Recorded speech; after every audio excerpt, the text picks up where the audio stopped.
There are 1.2 million people that practice gymnastics in the UK each week, and of those, 89% are girls under the age of 16. So many young girls at very formative times in their life are in gyms, often with very limited supervision or scrutiny. We're dealing with young children who are in many different ways under the power of the coaches. These coaches control their success in the sport, they control their training regimes, they might control their diet. We really fetishize certain traits that are very gendered, right?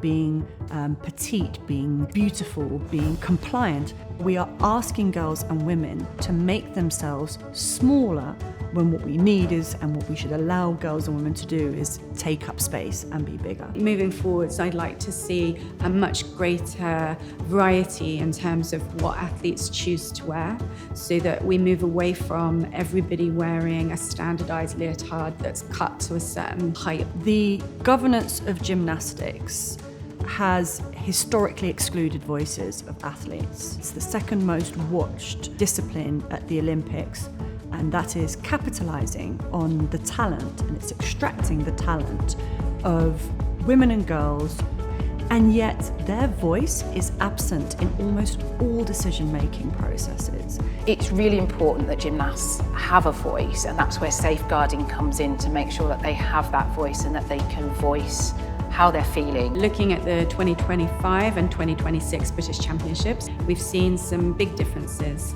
within the way that gymnastics is being presented by British gymnastics at the national championships.